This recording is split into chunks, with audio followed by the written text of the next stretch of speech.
everybody. Welcome to another exciting production of Caribbean Championship Wrestling, ENG Productions, and we're delighted that you are with us. My name is Hugo Savinovich, and next to me is the man himself, Erich, and I'm really surprised that you're here with me on tonight's great program. Well, Hugo Savinovich, I don't really want to be here, but I had a tough time trying to find somebody to do any commentary with you tonight, and it was really, really tough trying to find somebody at all to talk about Abdullah the Butcher, because they're afraid of him. They're all afraid of him, and I don't understand why. I mean, they are grown men.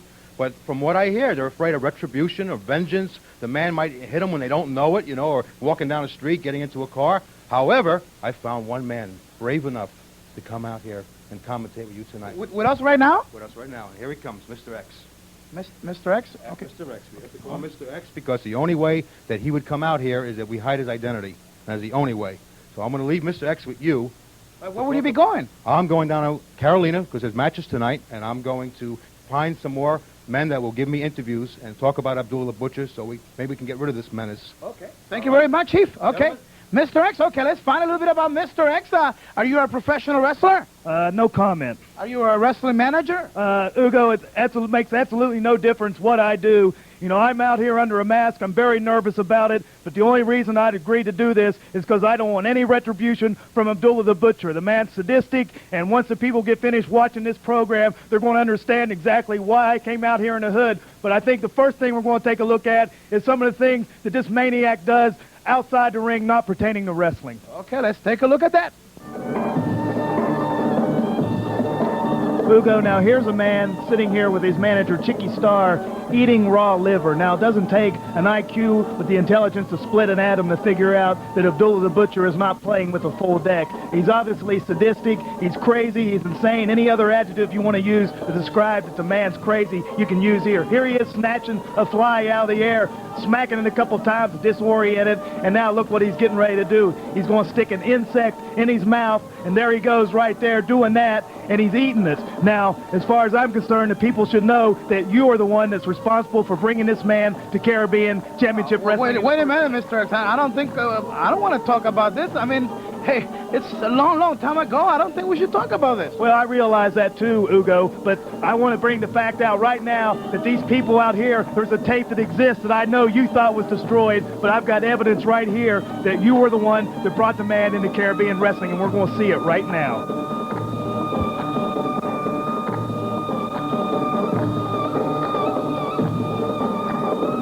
But wait a minute, one second.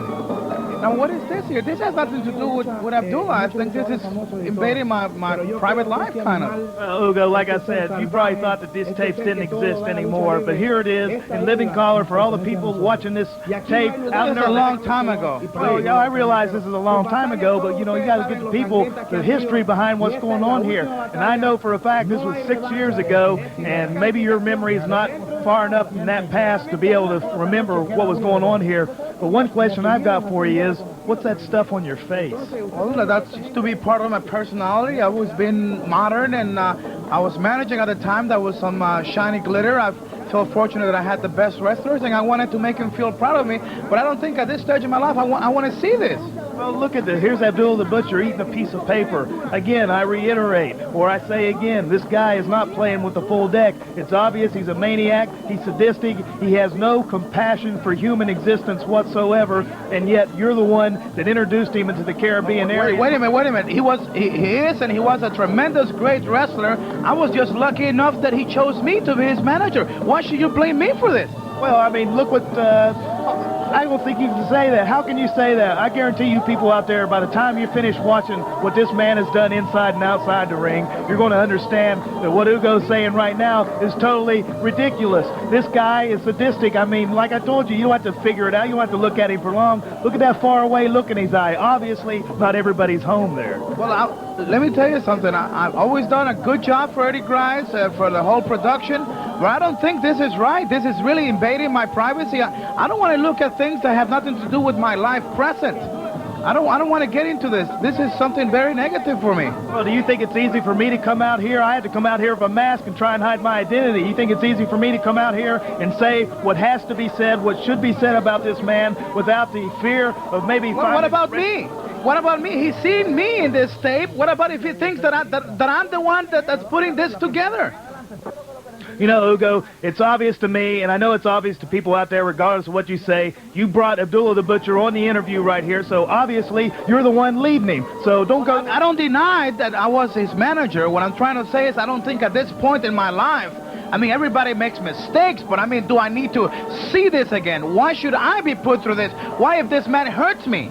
Now, who's going to be responsible if he takes some action about this? Well, I don't have a mask. Well, I'll tell you, if he hurts you, then maybe you'll get an idea of all the friends that I've had, some personal friends that's been injured by this man, and all the other wrestlers that have been put out of wrestling by this man. Maybe you'll feel just exactly what those guys felt because they're no longer wrestling. And don't you have a little hard feeling dealing with yourself knowing that you caused all that pain and suffering by bringing this man in? Well, I don't know. I just don't think this is right. And a professional wrestler is always in danger when he goes inside the ring, and I don't think I should be blamed for this. Well, let's just go to the first match right now.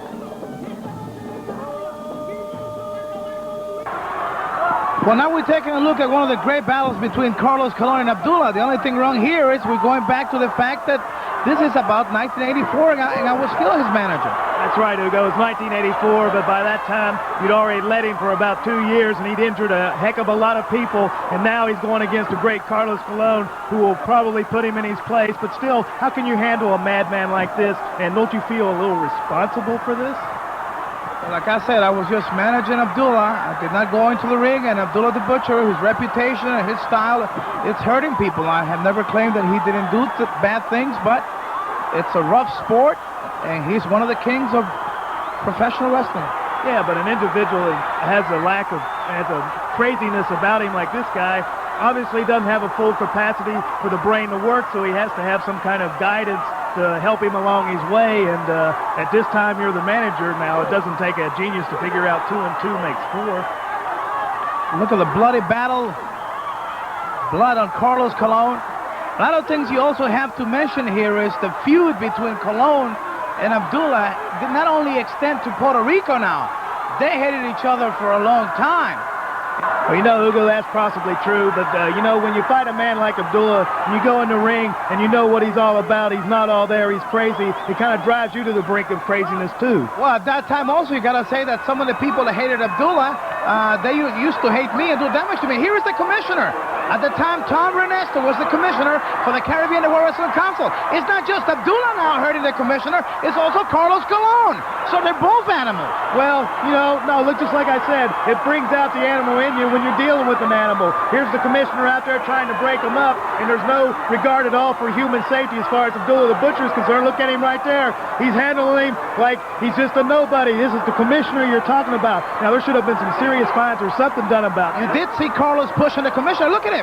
He's the one pushing. Now, if you blame me for bringing him, why can't you blame the hate on the competition of Carlos towards Abdullah and vice versa here? Well, in your case, I can see where you would look at it that way because you're his leader at that time, and even though it's in the past, you're not going to put the monkey on your back, so you're going to get out of it any way you can. The fact of the matter is, he was provoked, Carlos Colon was provoked by Abdullah the Butcher's craziness, and that just provokes both men, and that's the bottom line. Abdullah the Butcher is responsible. Something's got to be done. So it's Carlos. Carlos is also responsible. As you see, we have some problems with the tape. At the time, I don't think people were very interested in making sure that this will still be around. I'll tell you the truth, I don't want this to be around myself. Well, you know, Hugo, I've got another piece of video that you probably thought didn't exist anymore that I want to show the people right now. Oh, 1 second. Oh, don't tell me this. Oh. Dude, now, do I have to make any other explanations? Look what he did to Carlos Colon. He just got finished with an interview. He attacked him with the net. 1 second, Mr. X. Look who's guiding me. But we were enemies. At that time, Carlos and me were enemies. We had a rivalry, too. He had already hurt me, too, and I was managing Abdullah. And I wanted Abdullah to win. Well, okay, maybe that is true, but look what Abdullah's doing. He's got a fork out there, hitting Carlos and Colon in the head. He's got him wrapped up in a net. There's nowhere he can go. Now, as far as I'm concerned, that's cowardly tactics, and you can justify yourself all you want to, but the people out there know, and I know, that regardless of what you say, you're responsible for that damage. And there you were laughing in the background, too. What do you got to say for yourself? I'm not going to say it was a rivalry. It was surviving here in Puerto Rico. Well, look at this. Now it takes, there's 2, 3, 4, looks like 5, 6. It's going to take about 7 men to get him out of here. So now I want to go to another match right now.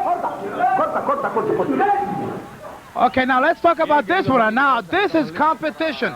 You talk about the things that Abdullah has done. What about this? What can you say about the biggest man in professional wrestling ever, Andre the Giant? Well, you can say he's an impressive man. There's no question about that. You know, this is the first time I've had a chance to see this match because they hadn't had that many. But here you have the largest man in the world against the most sadistic man in the world, and it should be quite a battle.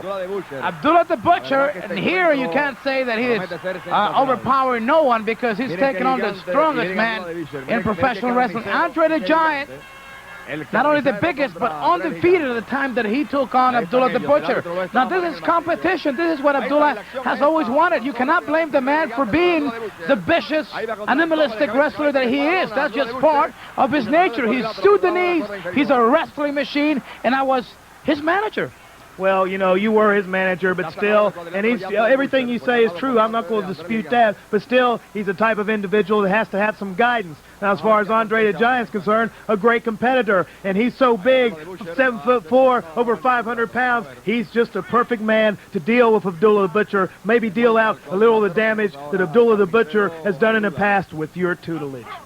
Abdullah the Butcher, I don't think he needs no one to do damage. He loves to hurt people with the manager, without the manager. What about Andre the Giant? He's overpowering Abdullah the Butcher here, using all that height, all that weight advantage, and he's all over Abdullah. Now, can you criticize that instinct of Andre the Giant there? You know, I really admire your ability there to try to change the subject, Hugo. The fact of the matter is, this video... Look at those headbutts, those chops. Oh, yeah, it's great. I'm enjoying it. I know the people out there are enjoying it, because the fact of the matter is, even though you try to change the subject, this tape is about the viciousness, the sadisticness of Abdullah the Butcher. It has to be brought out in public, in open. I know you're embarrassed to see it, but that's the whole point. Something's got to be done to stop this guy, to stop the And look at Andre the Giant.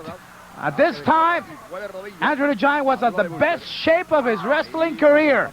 And I'm pretty sure that people know that a lot of people tried to hurt Abdullah the Butcher, but they were unsuccessful because Abdullah loves to go into competition, to do damage, and not only that, he loves to see blood on his face and in his opponents because it just makes him wilder. Oh, it's obviously true. Anytime you see Abdullah the Butcher, there's always blood involved in the match. He drives on that. He thrives on that. He's sadistic. It's like giving him a pap pill or something like that. He drives crazy. But, you know, he doesn't look too happy about what Andre the Giant's been doing to him for the last couple of minutes. I noticed you haven't mentioned anything about it. Look at Abdullah here now. Even Andre the Giant can be stopped by Abdullah the Butcher. The big man in the hands of the Sudanese wrestling machine, Abdullah the Butcher. Look at him.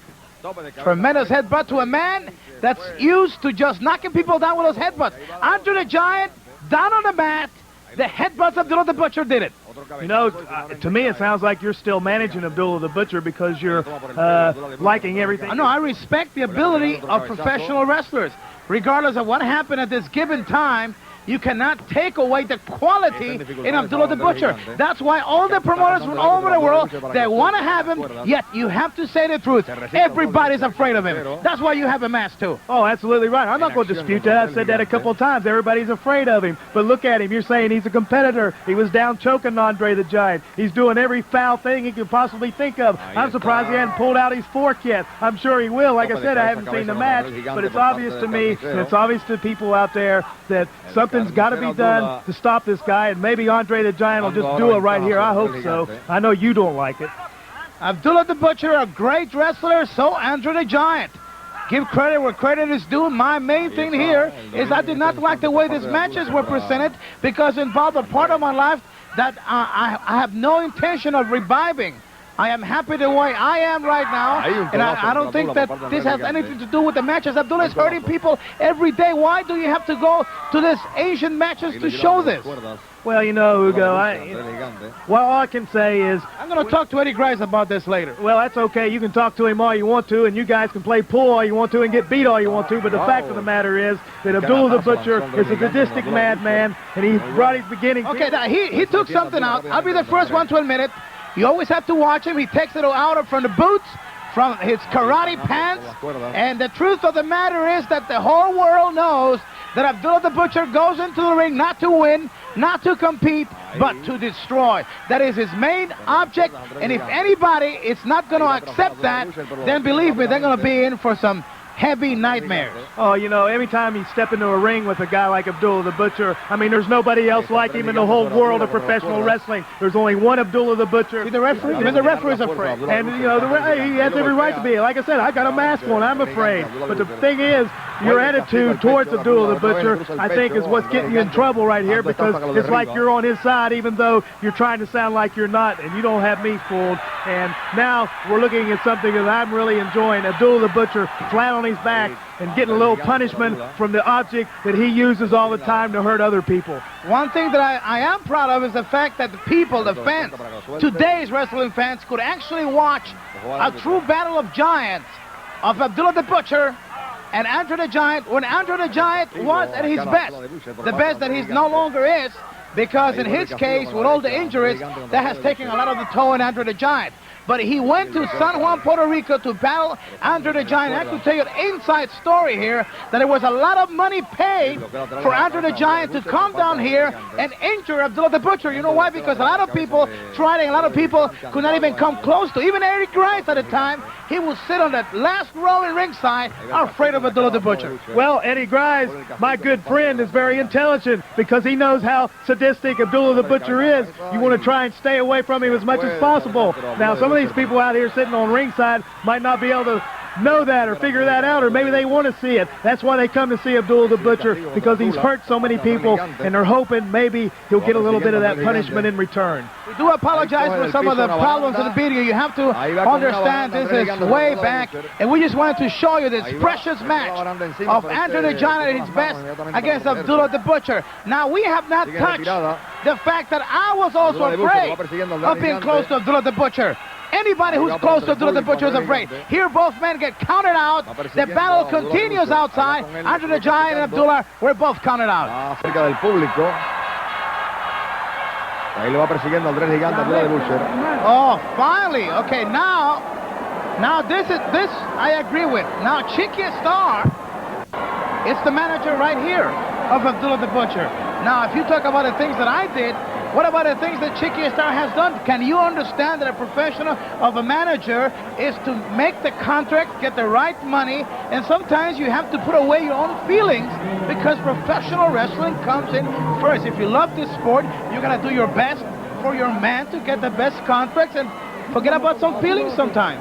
Well, you know, Hugo, I'm not going to disagree with you a whole lot on that particular statement, because a lot of what you say is true. You know, being in the world of professional wrestling, money's the bottom line, and I can't, I can't really complain about you as far as that goes. But still, you have the leadership, or you were the one that originally brought the man in. Does this mean that under the mask, you're a professional wrestler? Well, I didn't say that. I just said in the world of professional wrestling, money's the name of the game. It's just like any other profession or business. You go out there to make as much money as possible and try to put words in my mouth. Okay, here we're going to take a look at another outstanding battle between Carlos Colon and Abdullah the Butcher. Mind you that now at this time it's Chicky Star, the manager. It's not myself anymore. But look at how savage he is. He's got that 2x4 in his hand, and it's not me there. Right over Carlos. Can you understand this is hate? This has nothing to do with he manages him or not. He loves to hurt people. Well, this is a showcase example of Abdullah the Butcher at his most sadistic best, or worst, however you want to look at it. He comes to the ring armed. It just so happened this time it's a 2x4. The man will use anything that he can get his hands on that he think will do damage. Okay, now 1 second now. Now, could you understand right there what's happening also too? Now, Eddie Grice, our producer, he was taking pictures right there. He was taking pictures right there. Right there. Well, you know, I can't explain that. Maybe Eddie felt brave enough to try to get close to Abdullah and Carlos in this big rivalry. But the fact of the matter is, Abdullah the Butcher is using a 2x4. I mean, when you talk about wrestling, Hugo, you're talking about holds and counter moves and suplexes and slams. We're not talking about 2x4s and forks and things like that. There's no justification in that. And that's what this tape's all about. Something's got to be done about it. Look at this gigantic battle. Two rivals. A lot of countries involved in this rivalry. Japan, Canada, Puerto Rico, the Republic of Trinidad in this particular match here in Caguas. And one thing, you see the way he's all over Carlos. No respect whatsoever for Carlos. Look at it. He took Eddie Grice's camera. Eddie Grice's camera. Now, why don't we blame Eddie for this? Well, Eddie can't be blamed for that. How did he know that Abdullah was going to come over there and pick up his camera and bang Carlos in the head with it? Why couldn't he take it away from him? Are we talking about being afraid here? Oh, yes, you're talking about being afraid. Okay, let's say I was afraid back then, too. Okay, maybe you were afraid, but the fact of the matter is that he's using the camera all over Carlos Colon. It's Eddie Grice's camera, and I don't see him trying to come in and take the camera away. Now, let's concentrate on the fact that Abdullah has no respect for no one. And here is Abdullah the Butcher. More blood on the face, on the forehead of Carlos Colon. Carlos Colon coming down the staircase in the tunnel of Caguas. Bloody mess, courtesy of the camera of Eddie Grice. Not even the referee. No one could stop him. Carlos Colon been hurt bad by Abdullah the Butcher. And it's not over. And Chiqui Star is also waving. He's saying, hurt him more. Well, you've been in that position too. Wave him, hurt him more. The fact of the matter is, I keep trying to reiterate that he'll use anything he can get his hands on to cause damage. He used a camera that didn't meant to be left there, but it was left there. Look at it. Now, what about Carlos? Carlos picks up garbage can? Hey, why not? He used a camera on him. What I'm trying to say here, Mr. X, is if Carlos, being a gentleman, could also turn an animalistic wrestler, maybe we are hitting the point here that once a rivalry goes to these extremes, things change a lot. Oh, yeah, you're talking about survival. Any athlete knows that when the rivalry that you're up against is the most fearful in your life, and your life could be on the line every time you step in the squared circle, sure, there's a lot of fear there. Sure, it's going to turn you into an animalistic person. Abdullah the Butcher, one thing we have to get straight here is the fact that Abdullah the Butcher is one of the wildest wrestlers, and he is mean, and he hates Carlos. A lot of injuries involved, and one of these days, it's going to be something very depressing happen. Well, now he's pulled out his good old fork, Hugo, so now he's going to cause even more damage. Look at it there. It's obvious to see. I don't know what the referee's doing, but it looks like El Vikingo, and that explains everything. But still, the fact of the matter is, this man has got to be stopped. I mean, something's got to be done about it. How many people are you willing to let him hurt? No, I have nothing to do with this. I'm just the host. I'm in charge of the production of some of the Spanish programs. And here, I have nothing to do with wrestling. Nobody's forcing Abdullah to go into the ring to fight Carlos. Nobody's forcing Carlos to go back in the ring. You have to understand that his prestige is the pride of being the #1 in the World Wrestling Council. And Abdullah has always wanted to show the world that he's better than Carlos. And blood has never stopped them. They don't care about stitches. They don't care about injuries. They just go out there and they go for battles, wild battles. And you see that? You think Carlos was afraid of Abdullah the Butcher? He would never be in the ring back after all the things that has happened. And the referee is right there. And I don't see him being aggressive either. Well, the referee's El Vikingo. As far as I'm concerned, like I said before, it's self-explanatory. But what we're talking about here is Carlos Colon. He's a man that's got a lot of pride. We all got a lot of pride. If you go out and you fight a battle and you lose, you go home, you get well up, wounded up, get all your wounds healed, you go back out and you do it again. And that's what's going on here. Carlos knows what he's up against when he gets in the ring with Abdullah. Oh, look at that. But, you know, look at him pounding that fork in his forehead. Again, no compassion for human suffering. I mean, human I agree with you. nothing. I agree with you. That is Abdullah. And that's, I think a professional wrestler should know before he signs a contract, if he sees the name of Abdullah the Butcher there, he's got to be either brave, talented, or be very stupid, because he's not there to wrestle. He's there to hurt you with a fork, with a chair, with a piece of wood, with anything. Look at the blood on Carlos. Well, you know, like I said, you forgot to put camera in there because he used those two to inflict damage on Carlos. But like I said, Hugo, I'm not putting all the blame on you for what Abdullah's doing right here. The fact of the matter is... I have to say that I am not proud of the fact that I was his manager. But you do have to understand that people have to survive. You choose a trade. You have to do better what you do. And sometimes you have to do things to survive when you love what has been your life. In my case, professional wrestling. Well, I'm not out here to judge you either. You took that wrong. I was just merely thought you were You are making me feel guilty here, and it's bothering me. Well, you should feel guilty. Look what this man's doing. Once again, Carlos... This time, it was Chicky Star, the manager, and he had already used Eddie Grice's camera. So I have nothing to do with it. I'm just judging here the style. Now, that's a low blow kick here by Carlos on Abdullah the Butcher. A lot of the scientific wrestling goes out of the window of Carlos. Now, look at Carlos. Carlos Colon biting on Abdullah. No mercy. I mean, his teeth all the way on his forehead. Well, I tell you, you act like you're complaining about it. Maybe I'm taking it wrong. The fact of the matter is, Carlos is surviving. We've been talking about that. When you go in the ring against an animal, you got to fight like an animal, because if you don't, you won't survive and you won't come out without any injury. And now it looks like Erich Chicky Star getting into the ring, and Carlos is going to do a little bit of him, what he can do. Wait a minute. Abdullah the Butcher, he's got something in his hand. Might be a substance. I know his style. Okay, all over Carlos Colon. Immediate disqualification. Carlos in trouble. Now, he got the manager. He did hit Chicky Star, but it cost him a lot, because not only it's bad for his eyes, but now he's at the mercy of Abdullah the Butcher, who's all over Carlos Colon. Now, this could be the beginning to the end of Carlos' career, because he can't see at this time. Well, you know, you're right. He can't see. So what's going to happen? Abdullah knows he can't see. Carlos is bleeding. Abdullah's bleeding. And what it does is it puts Carlos at a disadvantage. And Abdullah... Here comes some of the other wrestlers, one of the young bloods. Everybody ganging up on him. Okay, what a tremendous battle. People again separating Abdullah and Carlos Colon. Momento en que se quite su capa.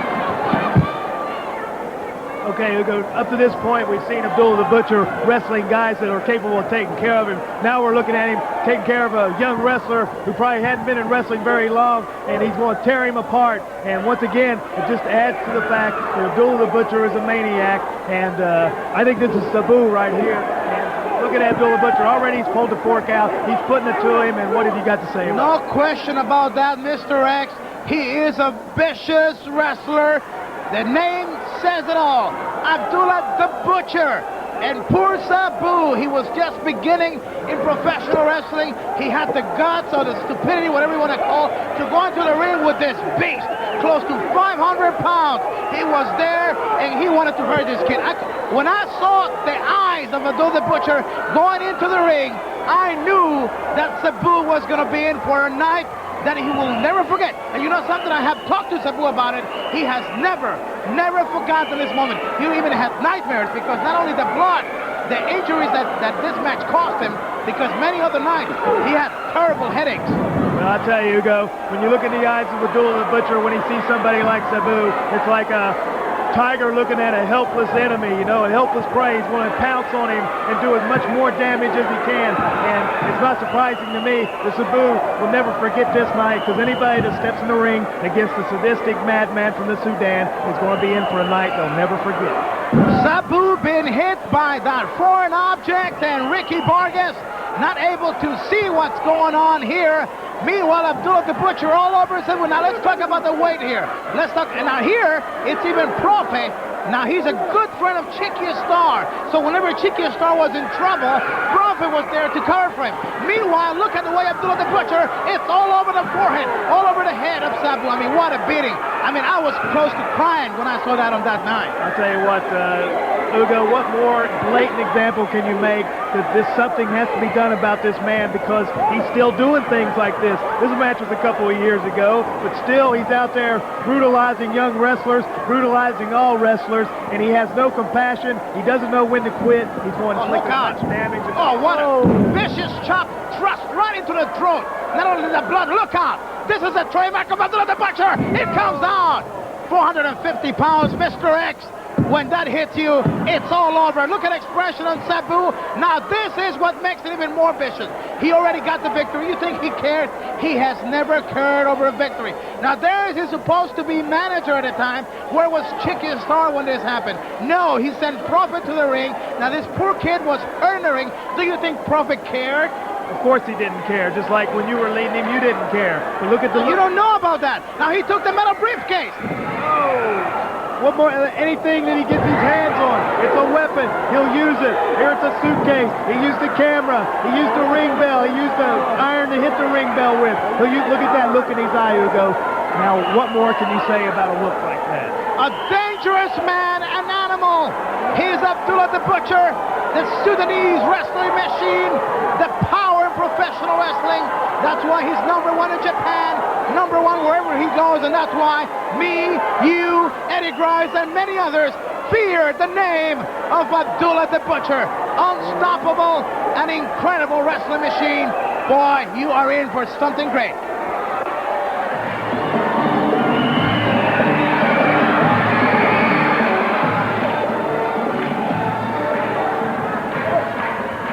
Hugo, here we have another sadistic example of the behavior of Abdullah the Butcher against Armandito Salgado. And look at it, he doesn't waste any time with this man taking the fork out and going right to his handiwork, right on the head of Armandito Salgado. Abdullah the Butcher doing what he does best, already hurting Salgado.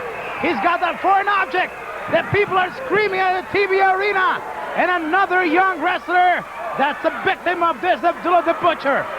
Look out. 500 pounds all over Salgado, blood everywhere. I tell you, look at it. There's no mercy being shown here at all, Hugo. No mercy whatsoever. When you get in the ring with this sadistic madman, you expect to see no mercy because he has no idea of the definition of the word mercy.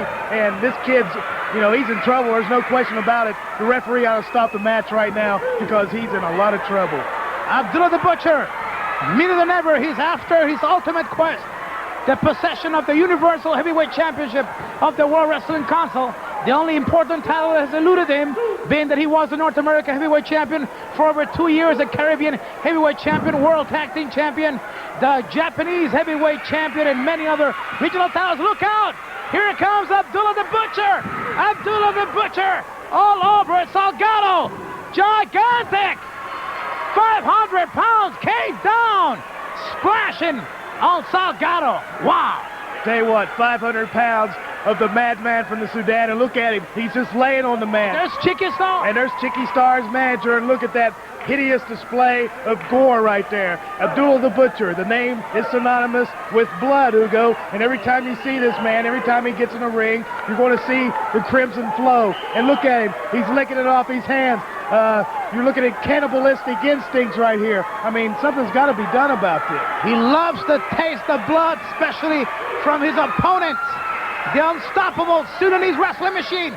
Here is Chicky Star, the manager, distracted the referee. And meanwhile, more pain. Look at that object all over the head and forehead of Salgado. Blood gushing everywhere. Abdullah the Butcher, another young wrestler that falls victim to this tremendous animalistic wrestler known throughout the world as the meanest of them all, Abdullah the Butcher. And Salgado in the mat, the referee trying to get some help, perhaps a stretcher. Meanwhile, Chicky Star very happy with what has happened here. Abdullah the Butcher, close to 500 pounds, mean. He's done the damage. He's getting ready to leave now. Maybe not. Tell you what, you never know what this guy's going to do, Hugo. Looks like, yeah, I guess he is leaving now, but then again, he stopped. Okay, fans, let's take you now to another of the great matches of Abdullah the Butcher.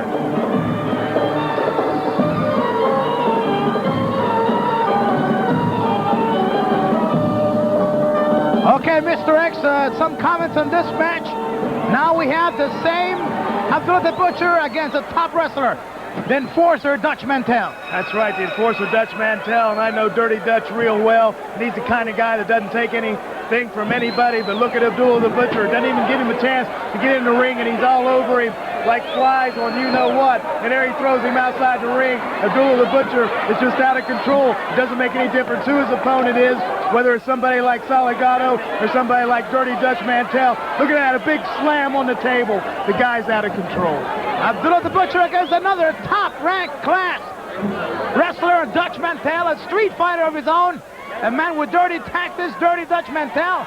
But yet Abdullah the Butcher attacked him, surprised Dutch Mantell, and now the big man has the advantage on Dutch Mantell. It's already bleeding. I tell you, it really surprised me that Dutch Mantell went in the ring the way he did, because he has to know the reputation of Abdullah the Butcher. He had to know that he had to be ready for whatever was going to come, and I don't know what he was thinking, but here's the madman reaching down to his boot. I guarantee he's going after the fork, and I guarantee you when he gets it, there's going to be nothing but damage done to him. And here we have capacity crowd at the Veterans Stadium in San Juan, Puerto Rico, and Abdullah the Butcher inflicting more pain into the face, forehead, and head of Dutch Mantell using that foreign object.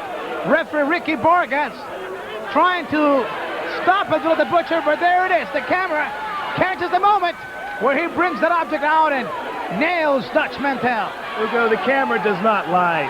And you saw right there the foreign object. Any commissioner, any wrestling official at all out there, when they get a chance to look at these tapes, the people at home look at these tapes, there's no doubt about it. This guy comes to the ring armed with all kinds of weapons.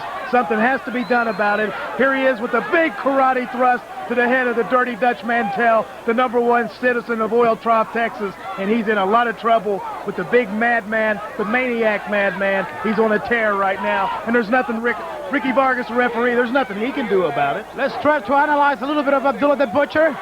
500 pounds, a lot of years in professional wrestling, the background in the martial arts, black belt in karate, second down in karate. Not only that, but the wild style, the animalistic instincts of Abdullah the Butcher, and he doesn't care if he gets fined.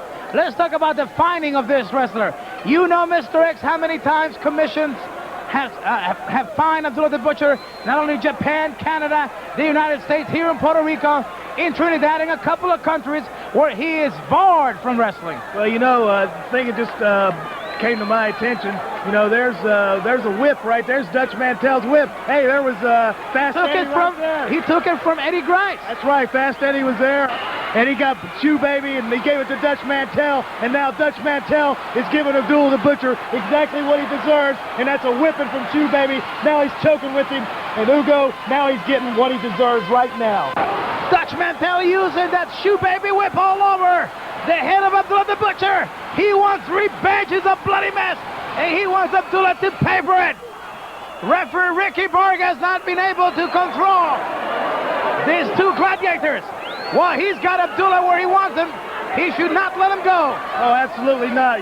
Shoe Baby did enough damage to Abdullah the Butcher to slow him down. And Abdullah the Butcher, now he's feeling what it's like to get hit by a weapon that has no business being in the ring. Dutch Mantell, a bloody mess. Abdullah the Butcher, a bloody mess. And that's what happens whenever Abdullah the Butcher has a match. It looks like he's getting a little payback, and Dutch Mantell's giving him payback from all the injury and pain caused a lot of people. Karate thrust by Abdullah the Butcher. Now he has regained control, and this could be very dangerous for Dutch Mantell as Abdullah becomes more dangerous when he's a bloody mess. And you have to remember the fact that his manager, Chicky Star, is in ringside. I tell you what, I have to stop here and give a little credit to Abdullah the Butcher just from one fact, that whenever he goes out there, he's a 500-pound man, Hugo. He doesn't get tired. He never gets tired. He can go 30 minutes, he can go 60 minutes doing the kind of tactics, brawling, sadistic behavior that he does. So you have to give a little credit there, but still, he's a sadistic madman. He does things that are totally uncalled for in a squared circle, and Dutch Mantell right now is getting ready to throw a big fist right on that forehead. Abdullah the Butcher getting shocked by Dutch Mantell, and there's no question about it, Mr. X. When we talk about Abdullah the Butcher, he's the last of the great warriors left in professional wrestling.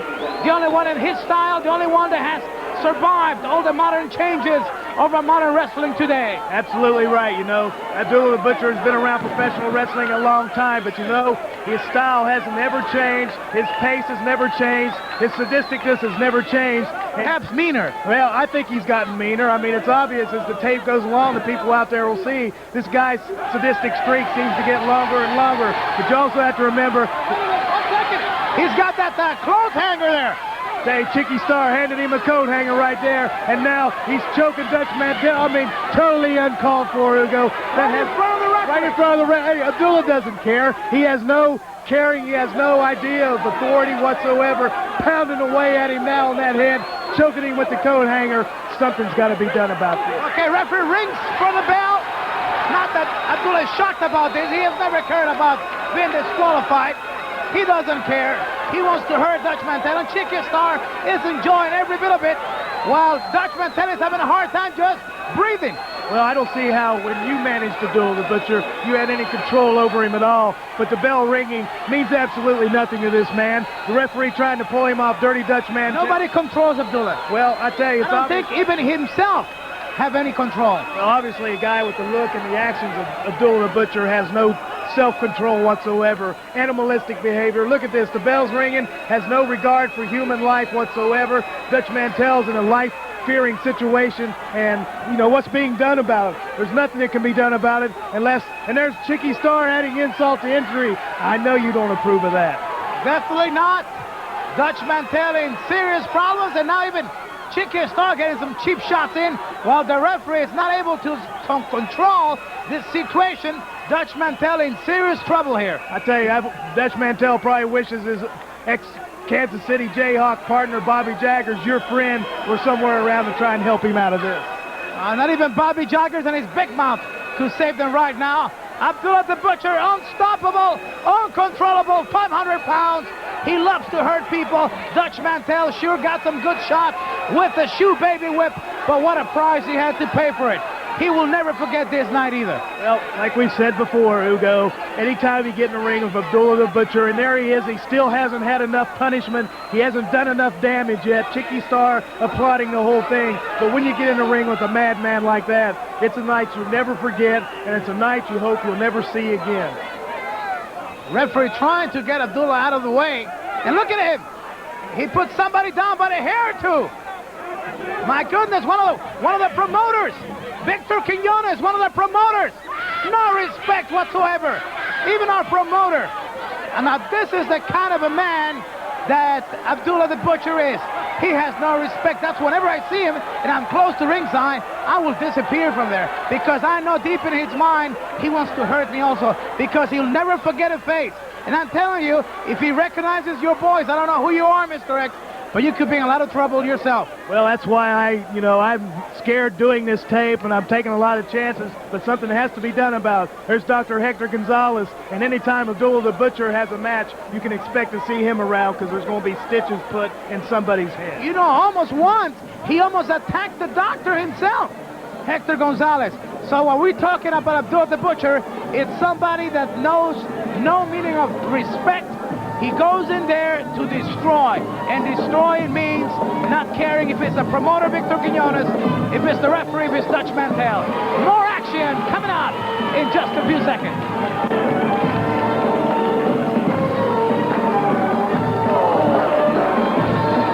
En la esquina adversa con 470 libras. Hugo, here we have another example of the continuing bloody rampage that Abdullah the Butcher has cut through the world of professional wrestling. This time, Pedro Santos. And look, he didn't even have a chance to get his ring stuff off, and Abdullah the Butcher's throwing him in a steel fence there in Catano.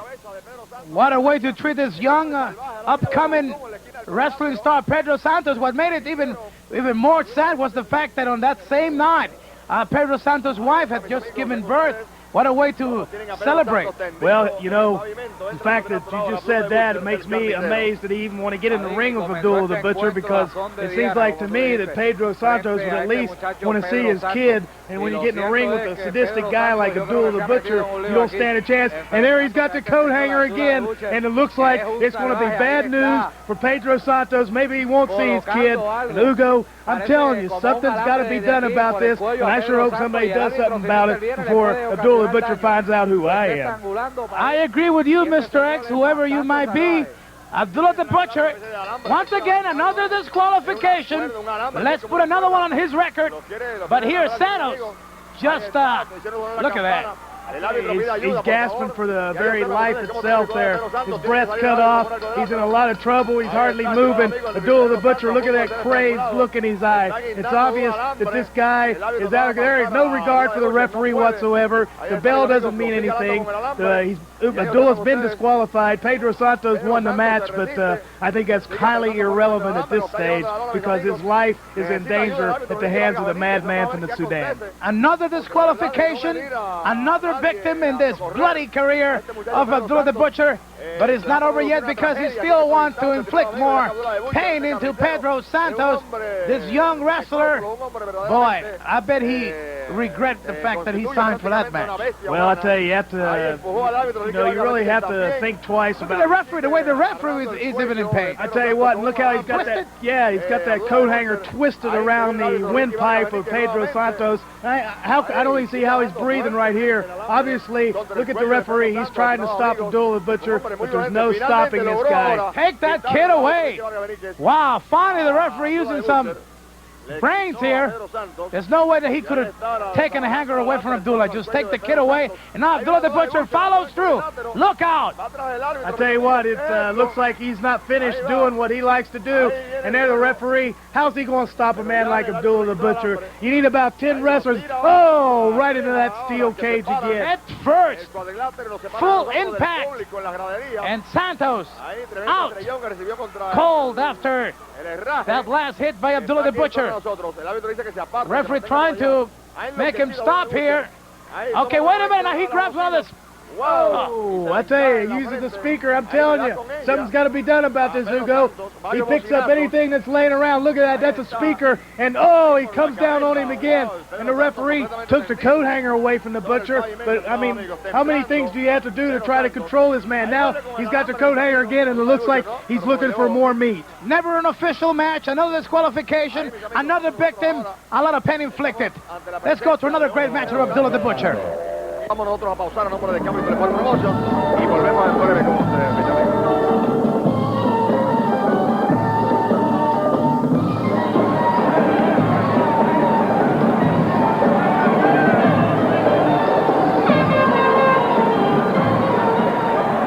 Okay, Hugo, here we have a match in the Roberto Clemente Coliseum for the North American Heavyweight Championship. Abdullah the Butcher defending his title against a man he beat probably about a year ago, I think, TNT, and this should be a great match because TNT, in my opinion, is one of the greatest athletes in the sport of professional wrestling right now, and he's got his hands full with the madman from the Sudan. Abdullah the Butcher defended the title correctly, as you pointed out, Mr. X. A year after, he took the belt here in the Clemente with the help of his manager, Chiqui Star, and a foreign object that knocked out TNT called to the mat for the 3 count. The referee is Ricki and Abdullah the Butcher ready to use all the advantage of that 500 frame body of his.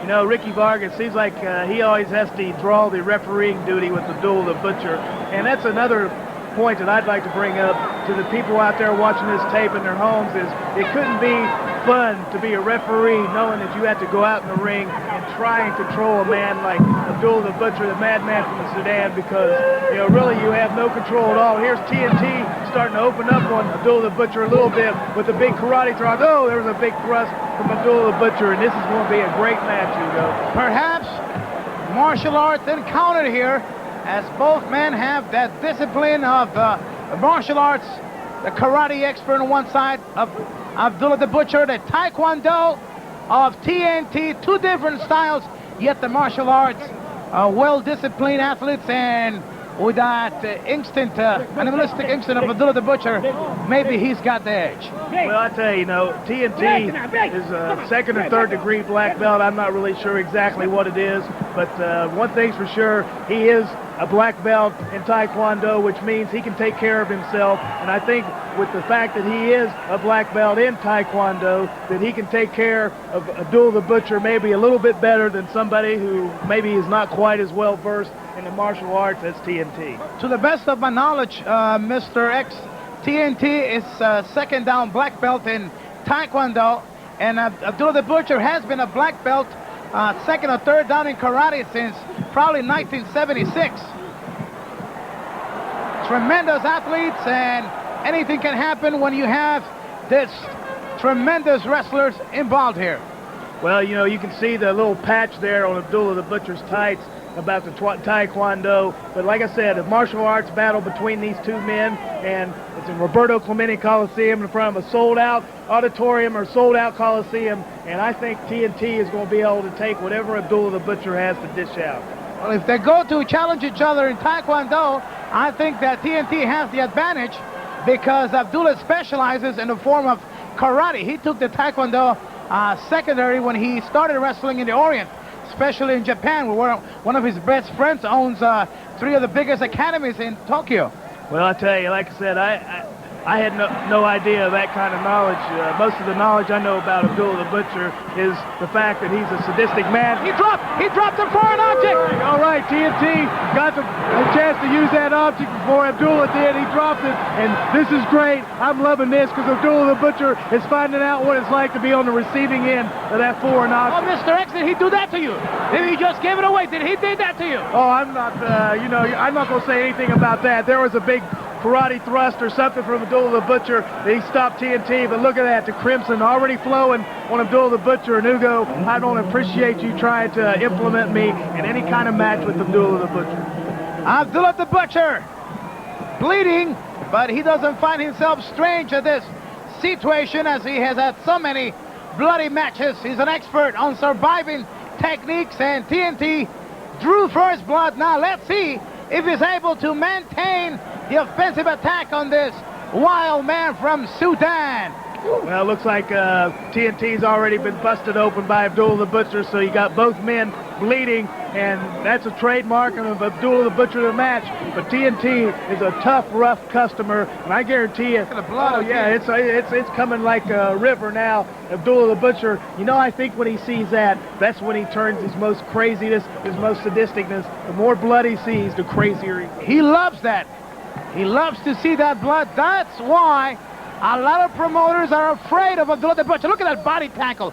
500 pounds coming towards TNT. He throws him out. Abdullah will use every inch of the ring, and if that's not enough, then he will use the outside. And he even operates better when he's outside the ring because he'll take a hold of a stick, of a policeman's, anything that he find, a weapon, a handcuff, whatever, he will use, even a bell, anything. And now TNT getting some good karate chops all over the head. Look at the block on Abdullah.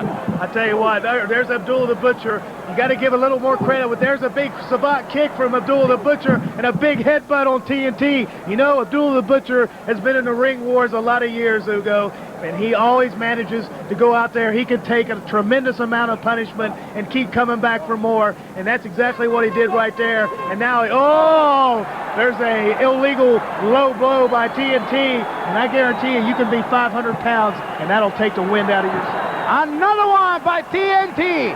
No nice guys involved here, just pure survival techniques.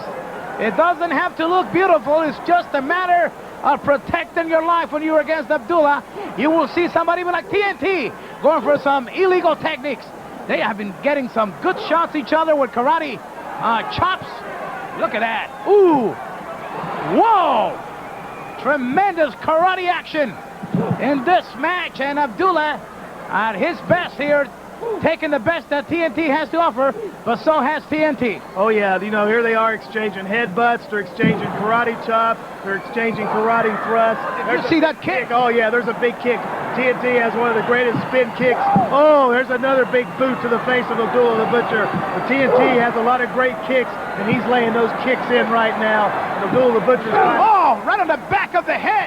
He's barely hanging on. Abdullah the Butcher trying to stay on his feet, and there's a kick to the back of the head. TNT, his feet are as much of a weapon as his hands are. Oh, there's another kick to Abdullah the Butcher, and he's taken there. He finally sends the big black man from the Sudan on the mat. I tell you, Hugo, a tremendous struggle. TNT has given it everything he's got. Hey, but don't count Abdullah the Butcher out because, like I said, he can take it through. There he is, fighting a guy. Abdullah the Butcher brings out the animalistic instinct in anybody. Well, it took a lot of combination kicks and karate blows by TNT, but the big man from Sudan is finally down. And believe me, if TNT keeps the pressure, he might have the title right here. Well, you know, TNT, Abdullah the Butcher beat TNT for the title, like you said, a year before this match, and Chicky Star had something to do with that. So really, you know, it was an illegal win for Abdullah the Butcher. Still, he's the champion. And I know TNT is one of the most fierce competitors you'll ever want to run into in a sport of professional. Oh, there's a big karate kick by Abdullah the Butcher. Hey, for a man that's 500 pounds, you have to give him a little credit. He can move quickly. A lot of credit is due, 500 pounds. He doesn't get tired. He uses every bit of his weight to his advantage to terrorize and to do more damage to his opponents.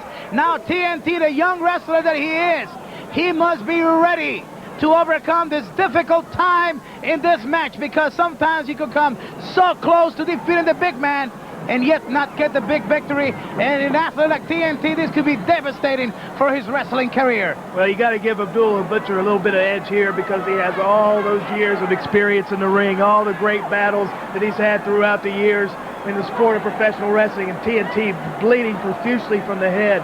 And now Abdullah the Butcher put that 500 pounds of weight on his throat, cut off the wind supply a little bit. But hey, don't count TNT out because he's a rough, tough guy. But like you said, Abdullah the Butcher, 500 pounds. He utilizes every pound of that poundage. He utilizes everything in the ring, the size of the ring, the outside of the ring. He's not going to take no for an answer. A packed house at the Clemente Coliseum. Everybody watching as this still man have gone for all the marvels. Blood included, guts included. The title is on the line for more than important than that, the prestige of being better than the other one. And Abdullah so far has taken the best shots TNT has to offer. The big man gets ready for his trademark, that Sudanese crushing flying elbow. Whoa! Sudanese meat cleaver. Not too many people get up from that. And look at that. TNT kicked out. And I have to tell you, we're talking about some guts here. Yeah. Oh, that's the first time I've ever seen anybody kick out. Look at the way the cameras shake with the vibrations of the packed house at the Clemente Coliseum. Everyone here supporting this TNT. Mind you, that people do respect Abdullah the Butcher for the warrior that he is, because you have to give him credit. He is a top customer. Wow, look at this maneuver. A monkey flip. I tell you what, TNT, look, the people are behind him. When he starts shaking and vibrating, here he goes for that big lateral leg drop on top of the madman from the Sudan. He's got things going his way right now, and these people are behind him, and there he goes into his, what I call swatting mosquitoes. He's ready to start dishing out some punishment. Okay, here we go. TNT's got Abdullah the Butcher in trouble. He's looking to get the big win, recover the title that he has been without a year of that prestigious belt in his possession. Meanwhile, Abdullah the Butcher in deep trouble. Now he's got to be careful here because the referee might stop the match because of blood, and that would mean that Abdullah will retain the title, because you cannot win the title if the match ends because the referee is stopping it by blood. Has to be a submission. There's the Cobra hold. There he goes for the Cobra hold, Hugo. I was hoping he might get a chance to put it on him in this match, because I tell you, when TNT slaps that Cobra, but Abdullah the Butcher, then again, the experience of him, he's got his foot on the rope. He knows where he's at in the ring at all times, and he utilizes that to his advantage. And there's a big elbow drop by TNT, but hey, you got to give credit where credit is due. A titanic battle between two great athletes, and that's right, Abdullah the Butcher's an athlete. He doesn't have to resort to the tactics that he uses. That's what he chooses to do, but still, he's an athlete. And TNT attempting for the pinfall, which is not easy on Abdullah the Butcher. Their North American Heavyweight Championship of the World Wrestling Council on the line. TNT the challenger, Abdullah the Butcher the champion. It has come down to the nitty-gritty of things here at the Clemente Coliseum as TNT chops away on the big man. Looks for distance. There's the masher. That karate kick. Wow. Devastating, yet he's not down. I'll tell you what, that puts any normal man down right there, that big spin kick Well, really just a jump kick, but look at that. Abdullah the Butcher still leaning up against those ropes.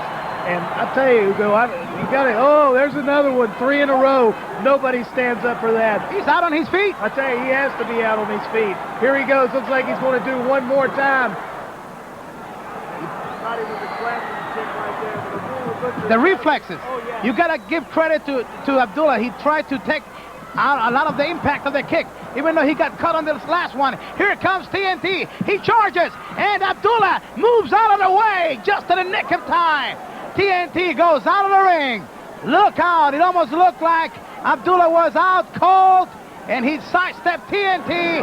Now back with more action. TNT comes up, and now he pulls the boot off Abdullah the Butcher. The big man is dragged out of the ring, and things are looking to become more vicious. Tell you what, TNT grabbed a hold of that leg and pulled the big man down. That's not easy to do. Now it looks like he's getting ready to take that big leg of the big black man and slam it against the ring post, and that's exactly what he does. And I tell you, I don't care how big you are, Hugo, when that happens to you, you're going to feel something. Okay, the referee is counting. Both men are outside. Let's remind all our people watching that the referee is counted. The title is on the line. The title will not change hands on a count out. So this is very bad for the challenger. The champion has nothing to lose. This is just a personal issue now. TNT, the worst here, because he cannot win the title outside. He's only risking more injuries as Abdullah the Butcher keeps the pressure. Okay, the bell has rang. This match is officially over. Abdullah has retained the title on a count out. There's no winner in this match, but the champion, Abdullah, retains the title on one bloody encounter at a packed house at the Roberto Clemente Coliseum. This is not going to be the last battle between these two giants of the martial arts.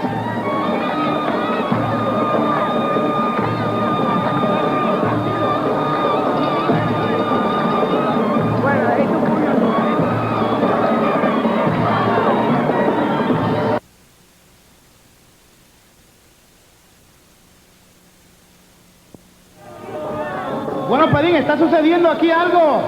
Señor Arturo de Butcher está programado para luchar. Okay, Hugo, here we have a match with Abdullah the Butcher, and he was supposed to wrestle the Great Kabuki, and apparently something happened to the Great Kabuki. He hadn't showed up, and Abdullah the Butcher does not look like a happy camper to me because he doesn't have anybody to go in there and beat up. He can never wait. 2 minutes if he's waiting, he goes crazy. He goes berserk. He has destroyed hotel rooms, cars, places in airports. He's a man that cannot stay still. He was supposed to wrestle the Great Kabuki. He wanted Kabuki in the ring, and the referee explained to him that Kabuki did not make it into the dressing room. The referee rang the bell, and he's going to officially award the match to Abdullah the Butcher by default. Well, I think these people at ringside here at Hiram Bithorn Stadium in San Juan should be a little bit intimidated by this, because if Kabuki doesn't show up, then, this man's not going to leave the ring without beating somebody up, without abusing somebody. Maybe he'll go out here and pick one of these people up at ringside. I hope not, but like I said, if I were sitting at ringside, I'd have my mask on, and I'd be worried about it.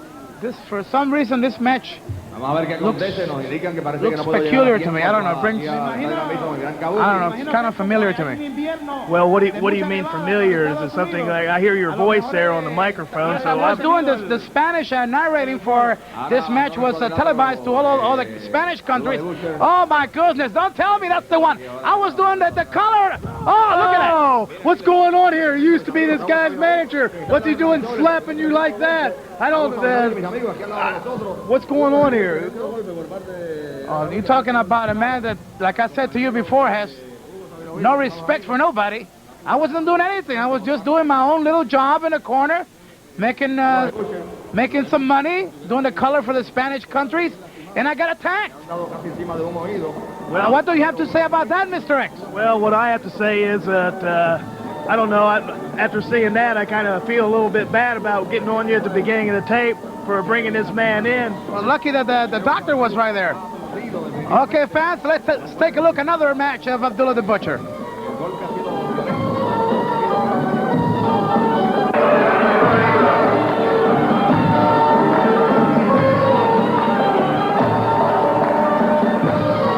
Okay, here we go. Abdullah the Butcher, international competition, taking on the young Japanese wrestler, Ricki Fuyuki. Your comments, Mr. X. Well, my comment here is you're seeing the typical Abdullah the Butcher tactics that the people out there have seen on this whole tape. He attacks the man right when the bell rings before he's ready. And, 500 pounds, why does he have to do that? Like a gigantic human shark. Oh, it's exactly right. He steps in that ring, and it's like taking a collar off a maniac. Here he is, taking off his robe or his headpiece. He's got the belt of Fuyuki wore in the ring, the white karate belt, choking him with that. Hey, Abdullah the Butcher is totally out of control, Hugo, and you should know because as we just got finished seeing, you got slapped by the big man. Nobody is safe from Abdullah the Butcher, includes commissioners, promoters, wrestling fans, and especially wrestlers. Fuyuki getting some good karate shots. But look at that, the weight difference. That's incredible. 500 pounds, and the young guy could not move him, like a towing truck. Well, I tell you, Abdullah the Butcher is just like a big rock monolith that he's not going to move unless he wants to be moved, and he didn't want to be moved right there. Here he takes Fuyuki, throws him outside the ring. This could be dangerous. Oh, yeah, as soon as you see that, you know he's going to come right out the ring behind this kid, and he's going to take him. He's probably going to jam his head into the fence. He's going to throw it into the turnbuckle post. He's going to throw it into a table. He's going to do something there right into the table, and it's nothing but do damage. Okay, now he's close to the camera equipment. Now he grabs a chair right on the head of Fuyuki.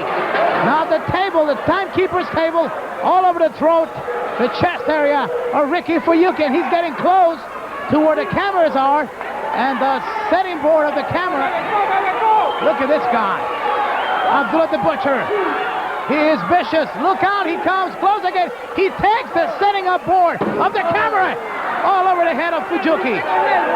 Tell you what, Hugo, anything that he can get his hands on, I hate to keep repeating myself, but look at the kid right there. He's in a lot of pain. He's in a lot of suffering going on right there at the hands of the maniac, the Abdullah the Butcher. I mean, how many times have you gone into the ring and expected to get hit over the head with a TV board like that? I have always believed that when it comes to people like Abdullah the Butcher, I think professional wrestling should have some laws, some requirements where the referee could stop the match at any given point where he does believe that the other opponent has no chance whatsoever to pull a big victory over a man like Abdullah the Butcher, because that would only be protecting the life of these young wrestlers that are trying to make a name for themselves in this very tough profession. Well, if that's the case, and Abdullah the Butcher would never even know there's 500 pounds right on top of Fuyuki. And I tell you what, the 1, 2, 3 is irrelevant at this stage. Well, just like a triple whopper on top of Fuyuki, and Chicky Star comes in. Look at it, he's trying to talk to him gently, but I don't think this is yet over. I think Abdullah the Butcher wants to inflict more pain, more damage on Fuyuki. He throws him out. Abdullah the Butcher, he goes outside. Look out! Here he goes into the fence, Hugo. Look, like I said, the match is over. This is totally uncalled for. Abdullah the Butcher looks like he's looking for something else to use. There he picks up the table, and I don't know if I want to watch this or not. Oh, he throws that table at him. Hey, again, something has to be done about these kind of tactics, Hugo. All these matches that we see throughout this whole tape, and there's a few more yet to come, all is evidence against this man, and something has to be done in order to stop the bloodshed that this guy creates. It is approved on the style of this Abdullah the Butcher. He loves to hurt opponents, especially young upcoming stars like this. Ricki Fuyuki, prior to this match, getting some good wins in Puerto Rico. Unfortunately, he met this mean machine, Abdullah the Butcher, and it was all over for him. More action following up in just a few seconds.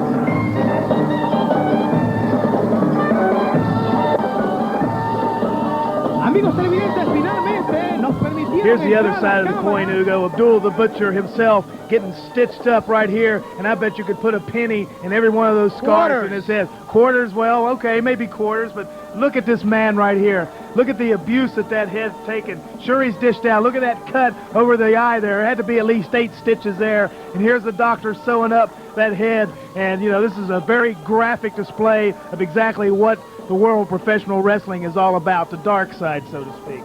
So we can't say that he has hurt a lot of men, but there's been a lot of guys that have also inflicted a lot of ugly scars and wounds on Abdullah the Butcher. His whole body's got stitches. His legs, his whole body. 500 pounds of a lot of stitches, and well, we can't say he deserves every bit of those. Abdullah the Butcher, a hard man to deal with.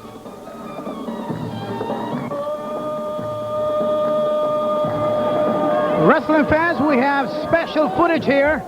This happened in the Republic of Trinidad and Tobago, Port of Spain, National Stadium. This is an exclusive match that was acquired by E&G Productions. Abdullah the Butcher defending the West Indies Heavyweight Championship against Carlos Colon.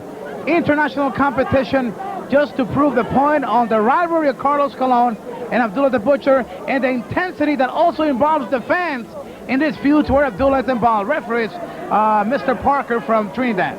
Tell you, Hugo, anytime you get involved in a rivalry like this between Carlos Colon and Abdullah the Butcher, emotions run high. And when you get those emotions running high, sometimes it boils over and carries over to the people watching the match themselves. And when you get a situation like that, you got a potential riot situation. And, you know, I have a feeling that by the time this match gets over with, that there's going to be a lot more than just the two wrestlers involved in this match.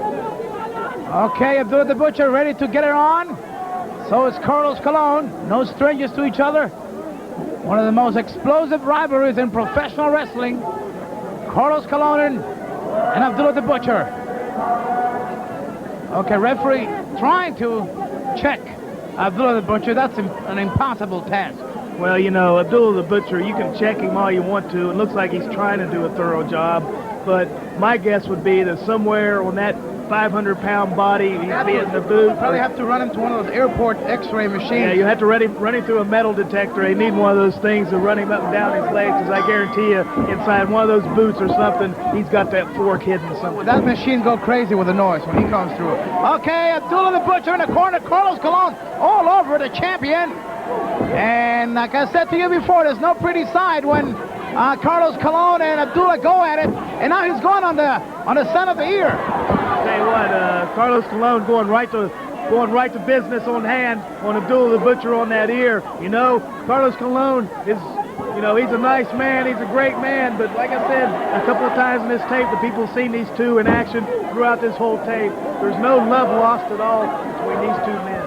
Well, there was even some judicial involvement here in the Republic of Trinidad because of this match. Some other things occurred, and E&G Productions had to get this tape from the police department in Trinidad because this tape was taken as evidence by the police of Trinidad. Well, I tell you, I haven't had a chance to see this tape yet, Hugo. I've heard a lot of stories about this particular match right here. The first time I've actually had a chance to see it on video because nobody thought the video existed. But E&G Productions managed to get their hands on it, and I have a feeling before it's all over with, the people out there are going to see something they've never seen before. Okay, Carlos Colon all over the ear now. Some blood coming out. Abdullah the Butcher in the corner. So far, he has not thrown one punch. I'll tell you what, so far it's been all Carlos Colon, which is very unusual because usually Abdullah the Butcher is the one that starts the action by jumping his opponent. But right now, the madman from the sedan looks a little surprised at what's going on right now. If there is a secret or a way to try to beat Abdullah, it must be the consistency and the ability of take out the punishment that Abdullah could dish out.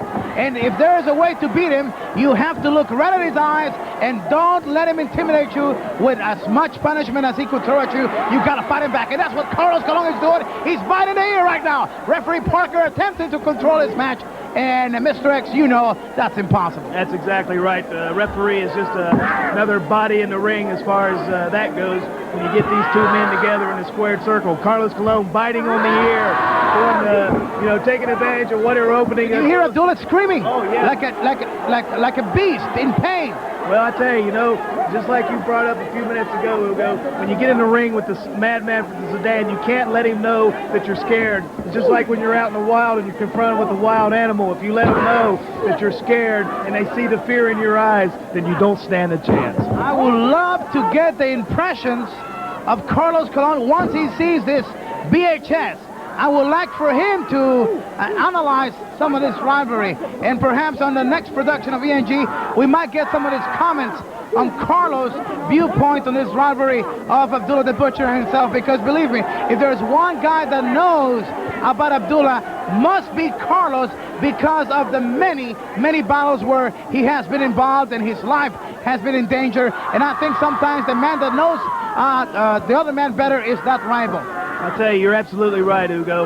Carlos Colon probably knows more about Abdullah the Butcher than any other wrestler in the sport of professional wrestling. He knows how to deal with him. He knows how to handle him. He knows what it takes to get prepared for a match with him. We're seeing evidence of that right now. Look at him. He's going to town on him. Abdullah the Butcher hadn't had a chance for any offense whatsoever. It's been all Carlos Colon to this point. Let's give credit not just to Carlos Colon, but to all other courageous professional wrestlers that have been in the ring with Abdullah, because just signing for a match with him deserves credit.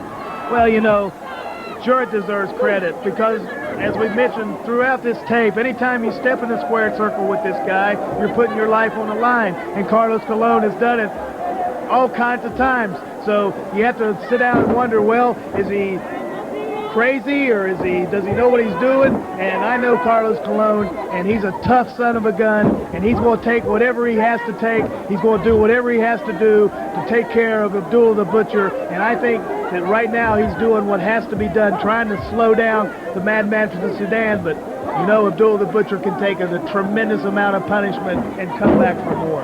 Good shots by Carlos. He's been hitting that area around the ear where he's already been in pain, bleeding, and if there is something that is stopping Abdullah, I think it's been those shots to the side of the ear. Maybe he's a little bit confused, maybe not able to mount an offensive, and this could be the opportunity that has been long awaited by one Carlos Colon. Well, it seems like if you kick that guy in the head enough, there's not enough brains there to really amount to too much. It wouldn't take a whole lot to disorient this man. I don't see Chicky Star or anybody else out there trying to manage this guy, trying to give him some advice. So I guess he's out there on his own. And right now he looks a little disoriented. Maybe he's lost, maybe he's confused, and maybe he's wondering how in the heck Carlos Colon could be doing this to him when usually he's the one that's at the point of advantage at this time in the match. But hey, I've got all the confidence in the world that this sadistic guy is going to find some way to stop Carlos Colon and start dishing out his kind of punishment. Mr. X, may we gather now that perhaps he has hurt you in the past, or one of your relatives, or perhaps some member of your family? Well, let's just be safe to say that I've had a lot of personal friends that have come to injury with Abdullah the Butcher. When I was in Kansas City, Missouri, I saw him take a young guy that had never been, maybe wrestled 3 or 4 matches, and he got him in the ring, started using the fork, opened him up like a cantaloupe, and it was one of the most glorious spectacles I've ever seen in my life. A personal friend of mine, and that's as far as I'm going to take it. All I can say is something's got to be done to stop this guy, and I think Carlos Colon's on the right track. Well, to say the least here, if there's any of the managers or lawyers of Abdullah the Butcher watching this VHS, I was just contracted to do this tape. Nothing personally involved here against Mr. Abdullah the Butcher or his acquaintances. I've just been contracted by ENG Productions. And having stated that, let's go back into this match where Abdullah has regained control, and now using that violent style, he's all over Carlos Colon. And the fans here in the Republic of Trinidad and Tobago worried now, as they know once Abdullah gets going, it is hard to stop him. Well, you know, Hugo, like I told you, I've just been waiting for this to happen. A couple of big karate thrusts to the throat of Carlos Colon, a couple of headbutts to the head of Carlos Colon, and there looks like a cheap shot, low blow, below the waist shot by Abdullah the Butcher. Now he's got Carlos Colon in trouble. Now we're going to start seeing the sadistic side of the madman for the Sudan, the maniac, the butcher. You know, any adjective you want to use to describe Abdullah the Butcher is appropriate to him, because he's opening up on Carlos Colon. And hey, when you step in the ring with this guy, this is the kind of punishment you expect to take. Okay, Abdullah is on the go right now. Carlos Colon in trouble. Here comes Abdullah right to the eyes. And fans that have followed this rivalry, they sure know how much damage Abdullah has done to the eyes of Carlos Colon. A lot of blood here on Abdullah's face and forehead. But now he's got the advantage. Carlos Colon is down. West Indies Heavyweight Championship match. Republic of Trinidad and Tobago. We are in Port Spain. And nothing can save Carlos but his own guts and ability to overcome, if he can, this big man.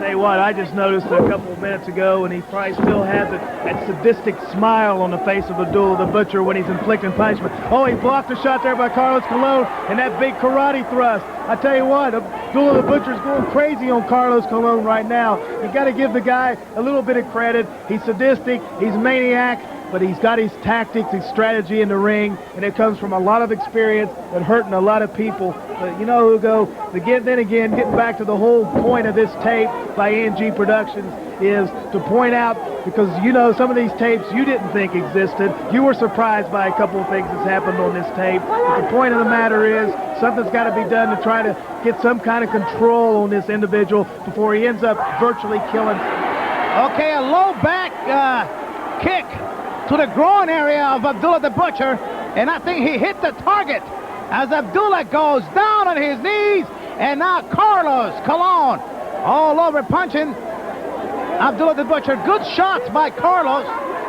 and we might point out here, Mr. X, that no one is safe with Abdullah, not his managers, nobody. I don't think even Abdullah the Butcher is safe from Abdullah the Butcher. He might be called his own worst enemy, as he doesn't know the meaning of respect, and that's what has got him in a lot of trouble throughout his wrestling career. Successful athlete, yes, but boy, has he been fined by many commissions, and also involving a lot of things that maybe we should not discuss here. But he's a vicious man. Outside the ring at Port of Spain, knocking the head of Carlos against the ring post. Well, we're talking about some heavy damage here. Referee counting, he's not really worried about this. Oh no, Abdullah the Butcher, eventually sometime during his match, he's going to take the action outside the ring. Now he's taking Carlos's head, pounding it into the turnbuckle post.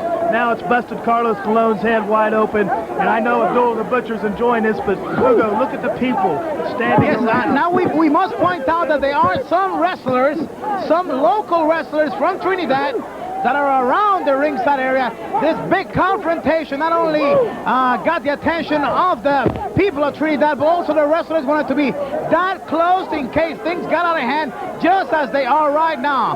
So we can expect almost anything to happen here.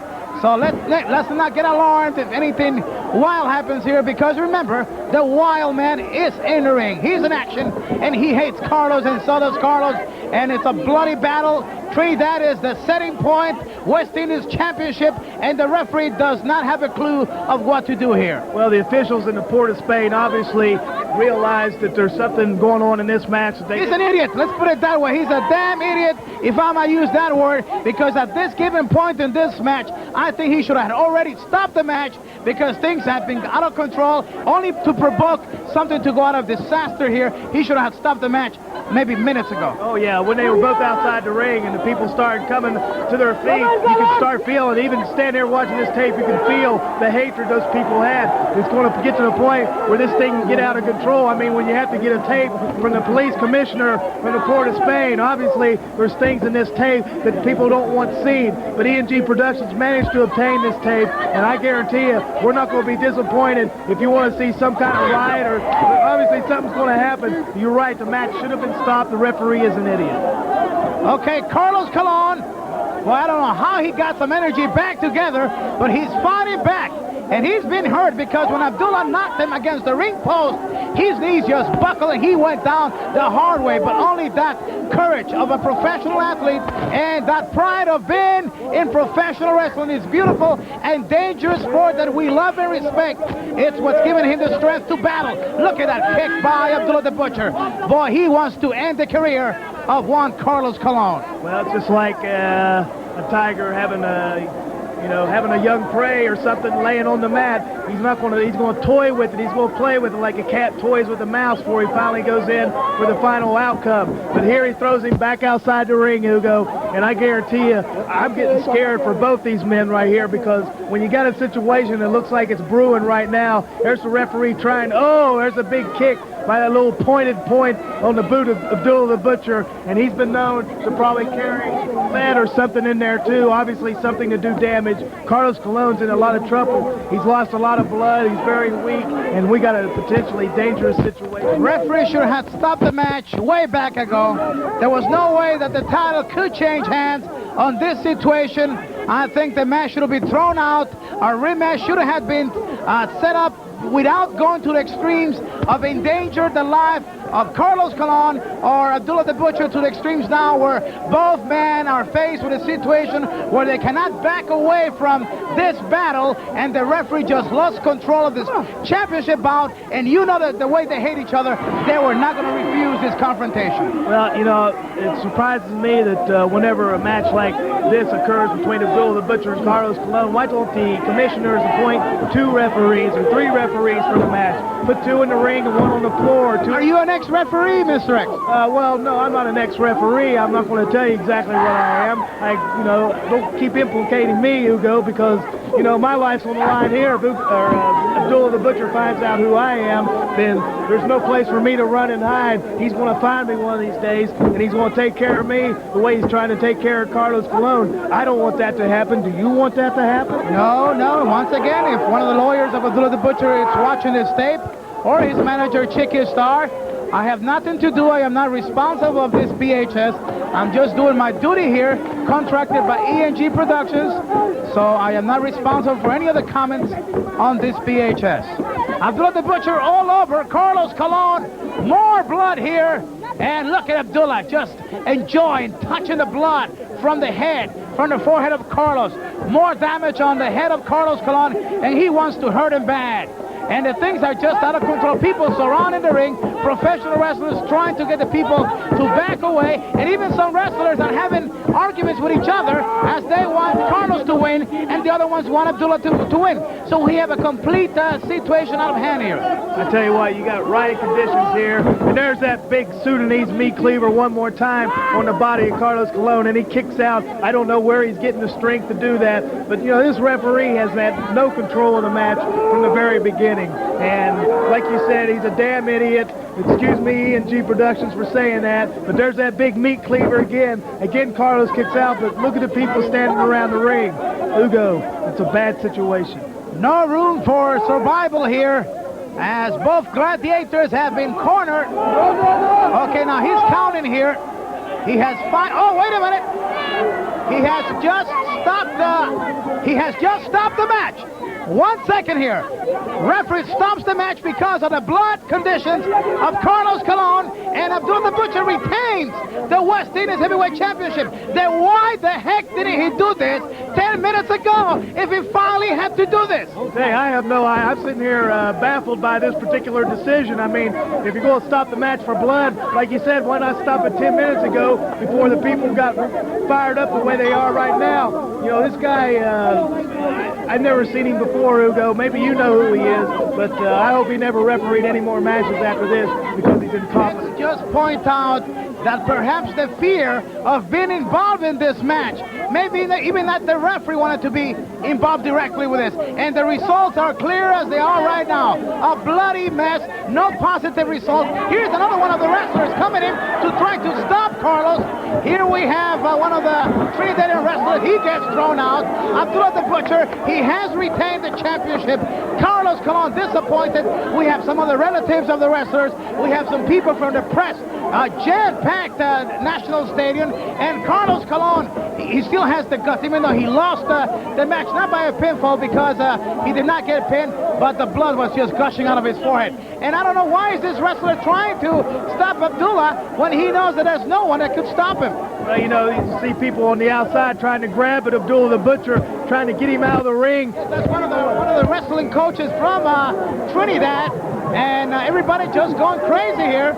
And that just goes to prove that this situation could have been stopped. Here we have some wrestlers here. They have their own private little war going here. We have some wrestlers fighting each other, like some like Abdullah, some like Carlos, and a lot of things went wrong here. The final result on this battle here, Carlos Colon losing because of blood, the chance to become the West Indies champion. Abdullah the Butcher retains the title.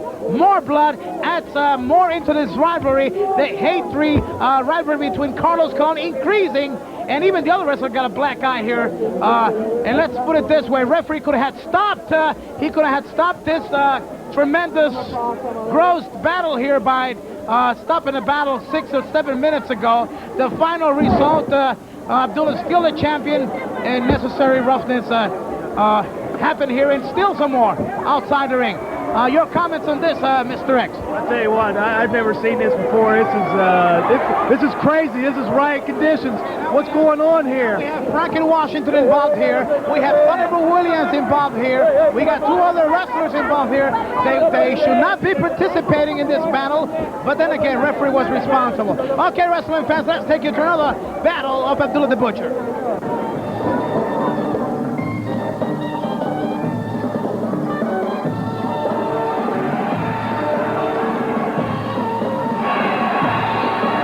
Tell you, Hugo, when you talk about rivalries, look at the man standing in the ring right there, not there, but there is Frank Brody, one of the biggest rivalries ever in the sport of professional wrestling, the late Frank Brody and Abdullah the Butcher, and look at it. It takes no time for them to go to town, and Frank Brody, if there's ever a man in the sport of professional wrestling that can handle Abdullah the Butcher one-on-one, it's that big man right there on your screen. Both use the same method of intimidation, of destruction in the ring, and not only that, but the great wrestling ability that they possess, and the big names that they had over Australia, in Canada, United States, Japan, big legends of professional wrestling, and of course, that will bring him up to that feud of who was the better one, and believe me, they had some great encounters. Bruiser Brody, a great friend of mine, Abdullah the Butcher, 2 tremendous wrestlers. Here is one match taking place in Kawas, and the fans were up for it.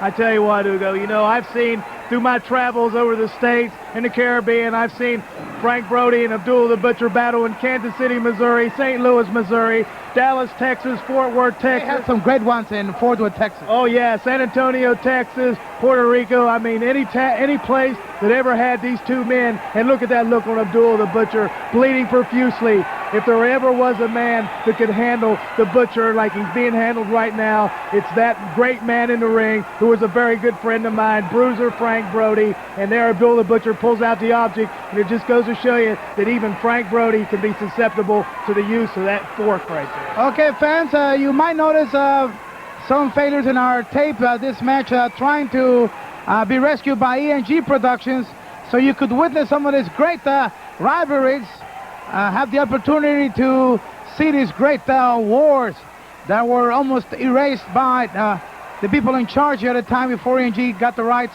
to produce these matches and for this VHS. The important thing right here is that Abdullah the Butcher has used his foreign object to attack Bruiser Brody. That's right. You know, Hugo, just like you said, the quality of this tape has a little bit of to be desired. But, you know, really, as far as I'm concerned, it doesn't make any difference, because this is a historic tape right here, an historic match. Anytime you see Abdullah the Butcher and Bruiser Brody in the ring together, the late Bruiser Brody, it's something that has to be preserved regardless of what kind of condition it's in. And I don't think the people out there are going to have any problems with it, because, hey, you got 2 of the giants in the sport of professional wrestling going at each other like there's no tomorrow. And as far as that's concerned, the video could be barely unseeable, and it'd still be worth watching. Well, it's just my duty here to just let the fans know that we do notice the problems, that we don't want them to jump up and adjust their VHS, because it has nothing to do with their VHS. Let's go back into the match. Abdullah the Butcher all over Bruiser Brody, the big giant Brody, in one of these great battles with Abdullah the Butcher. Look at Abdullah. Awesome. Abdullah the Butcher over the strong Frank Bruiser Brody. Ooh, I tell you what, you know, just like I said, Frank Brody's the one that can handle Abdullah the Butcher, but on the other hand, Abdullah the Butcher is one of the few people that can handle the big Bruiser Brody the way he's handling him right now, because Bruiser Brody's trademark was going out and beating people up, and nobody did it any better than he did. But Abdullah the Butcher has kind of got him going a little bit right now. But I have a feeling that Frank Brody is going to find exactly what it takes to stop Abdullah the Butcher. And, you know, right here, they're outside the ring. And every match I've ever seen of Frank Brody and Abdullah Butcher, it didn't stay in the ring very long. It went to ring trucks, TV trucks, dressing rooms, into the audience. They did not stop. And believe me, if Abdullah could take some punishment, Bruiser Brody is another of those true legends in this great sport of professional wrestling. We are very proud of people like Frank Brody, what they achieved, what they gave to our sport. The referee had no choice but to disqualify both men fighting outside the ring, and he didn't even come close to these two gladiators, in which we don't blame. I'll tell you, when you got these two guys going at it, there's the specialty, the chair. No one could use that chair to his advantage more than this man. I tell you, Bruiser Brody was a chair expert. If anybody could wield a chair with a lot of tenacity and violence, it was Frank Brody, and they're trying to battle over the chair, but look at him, he's still beating Abdullah on the head with that chair. Hey, he's a chair expert. Well, one time I wrestled against Bruiser Brody, Carlos Colon and me against him and his manager, and I got hit on the back, knocked me out cold. I was in pain for over 6 months. Did he ever hit you, Mr. X, with a chair? Well, I can personally say I never experienced a chair myself, but then again... So you are a wrestler. You are a wrestler. I was a wrestler. Okay. But that's not what I'm saying. I'm saying I witnessed him use a chair on several occasions, and I've never seen anybody hit anybody any harder with a chair than Bruiser Brody. And, you know, what can I say? There's only going to be one Frank Brody, regardless of whatever happens throughout the history of professional wrestling. There will be only one Bruiser Brody, and there will be only one Abdullah the Butcher. No question about that. Now he's got the boot. He's all over. The big man from Sudan. Match has been thrown out, and Abdullah heads back into the dressing room. Here comes Brody. It's all over. We're going to go to another exciting match. Meanwhile, Brody, it's get ready in case Abdullah comes back. Stay tuned. More action coming up.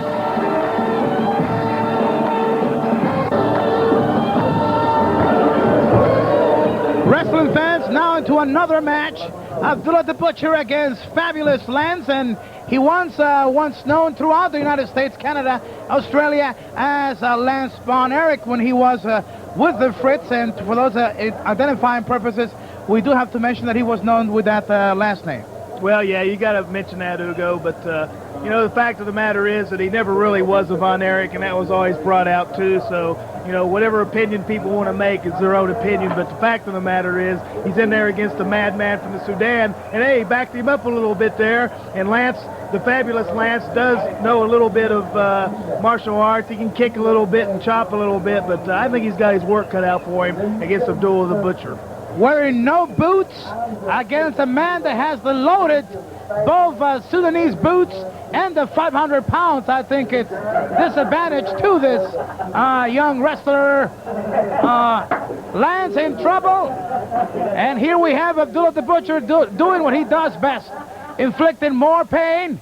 As the match is already just about 2 minutes, he's already doing some damage to the head of Fabulous Lance. Well, I tell you, it doesn't take the Butcher long to get into the flow of things, so to speak. Like you said, about 2 minutes before he takes over and starts inflicting punishment. And it won't surprise me if in a couple of minutes he doesn't pull out that fork and start going to work on Lance's head. But right now he seems to be content with just applying a nerve hold and trying to get him to subdue a little bit so he can weaken his opponent and then go to work on him for good.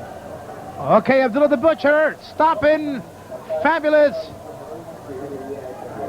Lance here, and this young wrestler, with the great ability that he has to move around, has found himself not going anywhere with the pressure applied by Abdullah the Butcher. And we also have the strange case of the TV truck having the mics open, and some of the camera crew, they are talking to each other without them knowing that the mics were open, commenting on the fact that this young kid Lance was in for the beating of his life. So even the camera crew was sympathetic to the fact that this kid was in a world of trouble. Well, you know, he'd never been in the ring with Abdullah the Butcher, I don't think, and he probably didn't really know what he was getting himself into. But now it looks like he's trying to do a little bit of damage on Abdullah himself, you got to give Lance a little credit here. He got in the ring. He knew what he was getting himself into, maybe not all the way, but still he's not intimidated to the point where he can't show a little offense. But right now, both men look like they're a little worn out, so to speak. Okay, Abdullah's back its turn, which only means one thing. He might be going out for one of his foreign objects. And yes, he does! Right to the center of the head of Fabulous Lance. Referee Ricki Vargas checking things out here. And already a lot of blood gushing out from the forehead of Fabulous Lance and Abdullah. With that foreign object, one more time. Boy, he's got the kid in trouble. Well, like I told you, Hugo, it doesn't take him long to pull out the foreign object and go to work on the head. And you can see Lance Von Erich, or Fabulous Lance, whatever you want to call, is bleeding profusely from the head. He's a little disoriented. He doesn't really know where he's at. The referee's trying to check. Okay, and the doctor coming really close to the ring now. You saw Hector Gonzalez, the doctor, coming around worried about the way the blood was just gushing out of this young wrestler. Mind you that the Fabulous Lance, top-ranked wrestler at the time when this match was taking place, had just come out from a 30-minute draw with the NWA's heavyweight champion Ric Flair in Dallas, Texas at the stadium.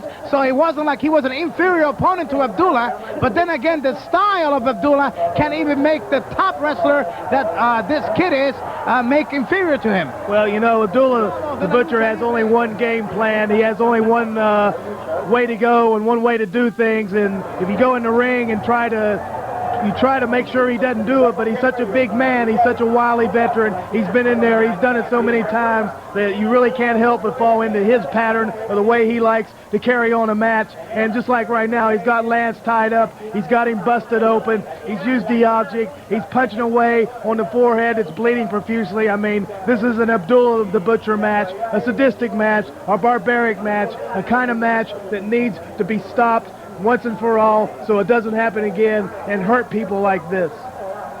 Okay, the referee should stop this match right here. There's no sense on continuing. This referee has been hit. Hits down. Oh my goodness. Look at this, more blood. Ricki Vargas still trying to stop Abdullah. And look at Fabulous Lance in trouble here. Abdullah not listening to the referee. Referee should stop the match. He should stop the match right here. Well, I tell you, Hugo, Abdullah doesn't even know what the referee's saying right there. He has no clue as to what's being said by the referee. The referee is totally powerless. Like I said, throughout this tape, Ricki Vargas seems like he always draws. Okay, another disqualification. Here we go. Yeah, one more disqualification. But it doesn't stop the Butcher. It doesn't stop him from inflicting pain. Look, he's got a piece of wood or something pounding on the head of the Fabulous Lance. He's bleeding profusely. Ricki Vargas can't stop him. And look at the way he digs that stick right on the side of the head of Fabulous Lance, and now he hits the referee with it. And he got fined some money for this behavior. Look at Abdullah the Butcher. He's all over Fabulous Lance. Referee Ricki Vargas attempting to stop this action by Abdullah the Butcher.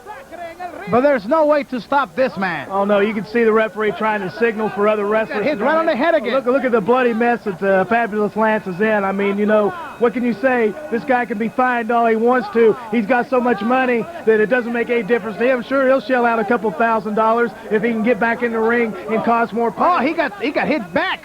Another referee comes in, attempting to stop Fabulous Lance getting hurt more here.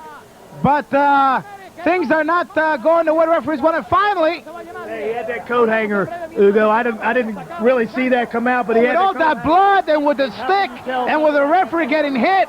Now he's going after Abdullah the Butcher, and this kid is crazy. I tell you, he's crazed by the loss of blood. Hey. Maybe the weather in Dallas affected this kid's behavior, because out of no way I would have gone down to face this man to get more of a beating. He's crazy. Well, I don't think it was the weather. I think it was Manhattan's, but that's beside the point. You know, he's bleeding profusely, and he's going crazy trying to go back at the Butcher. But, I mean, what are you going to do with a 500-pound man that just tore you to pieces? Okay, fans, more action to follow immediately.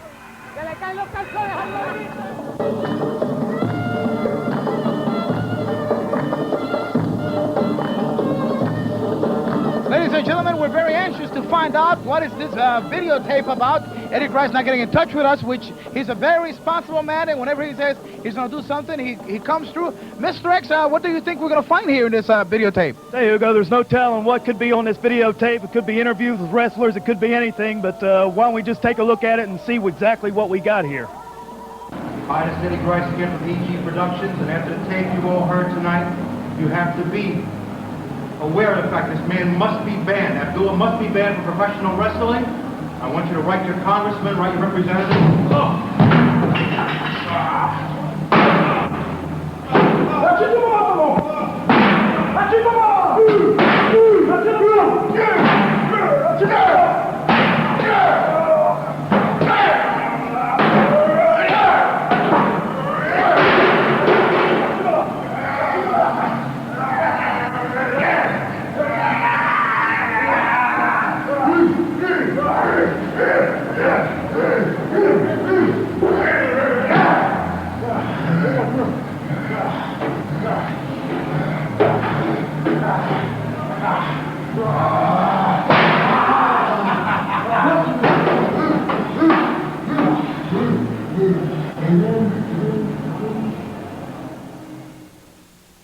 Well, this man is an animal. And what he has done to our producer?